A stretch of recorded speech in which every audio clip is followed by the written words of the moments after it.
As of right now, just point blank, this episode is definitely my favorite episode of DBS. I do not think that's stretching the truth at all. I think it's a legitimate claim. Ever since I started watching this show, there was something very specific that I was looking for to get out of this anime, and I hadn't gotten it. I felt like I didn't get it up until I saw this episode. And the reason for that is because I didn't really knew what I was looking for, but I kind of like, I guess intuitively I knew.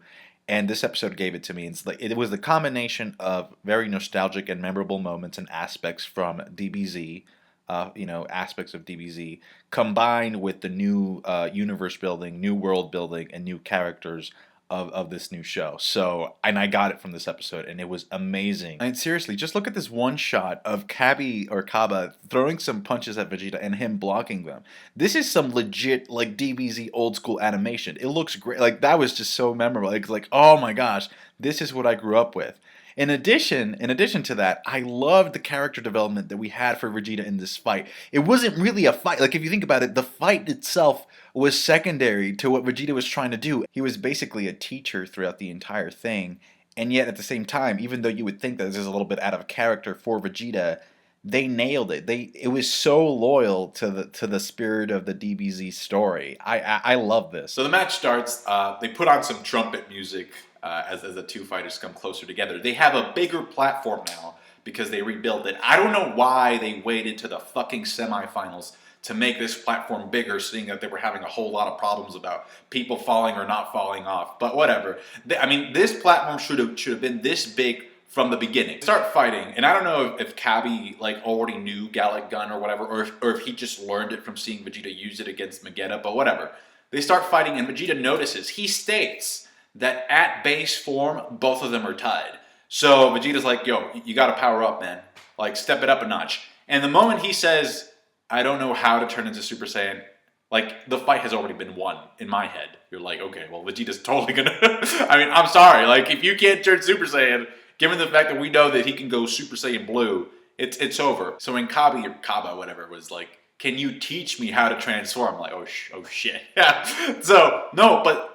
you would think that that would be disappointing because it's like both of these characters are in like totally different levels, like power-wise, but they dealt with it in such a smart way to develop both Cabba and Vegeta's character, and it was just I actually felt like this fight was one of the few fulfilling fights that we've had. And Goku knew that this wasn't like a serious thing either, because if you notice throughout the entire episode, he has his eyes set on Hit. In fact, Piccolo asks him, do you think this guy can turn Super Saiyan? Goku didn't even answer. He didn't give a shit, because he's like, I have my eyes set on somebody else right now. Yeah, but fight-wise, like Cabba, whatever, he got totally schooled, both literally, figuratively, mentally, emotionally. He got schooled. This was a training lesson for him. And at first, Vegeta starts punking his ass, just hitting him like over and over again. And but you can tell that Vegeta's trying to make him like he's trying to figure out a way to force him into Super Saiyan, because he's like, okay, I'm beating your ass right now. So what do you really care about? Oh, you care about your planet. So I'm going to threaten your planet and your family and everybody else. And that's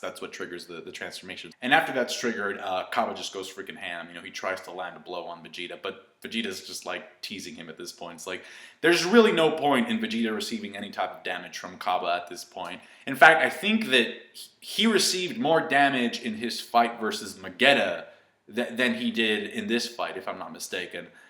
So yeah, it's like, it looks really cool because he is like, he's going fast. Like this little kid, man, this little gladiator Saiyan is going hard, but it doesn't really do anything to him. And, you can tell because Vegeta's like smiling at one point. He's just like meditating and shit. He does land a couple of blows on Vegeta, which I thought was really impressive because Vegeta, you can tell like, he spits out when he gets those hits. But then Vegeta turns Super Saiyan Blue and it's pretty much a one-hit KO in favor of Vegeta. So that's pretty much it for the fight. But there are a couple of what the fuck moments in this episode, but the biggest one was definitely when Cabba tells Vegeta, "Hey, I'm gonna get stronger just like you. I promise you." And Vegeta's like, "No, surpass me." Holy shit, that was, oh my god, that was some Zoro and Mihawk type of shit. But he also says like, "Oh, by the way, I'm not stopping. Like, I'm gonna keep going, but you should try and surpass me.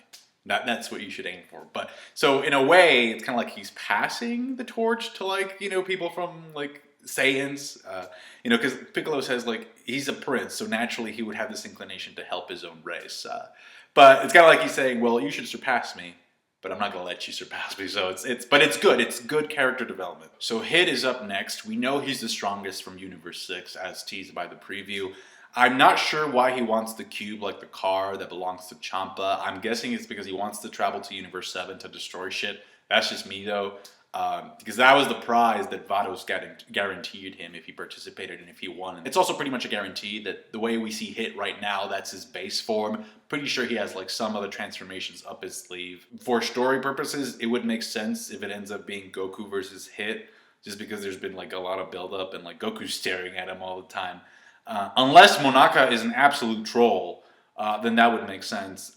So I kind of think that Vegeta's going to lose, because Goku has to fight at some point, but that's just me. Please tell me your thoughts in the comment section below. Thank you so much for watching.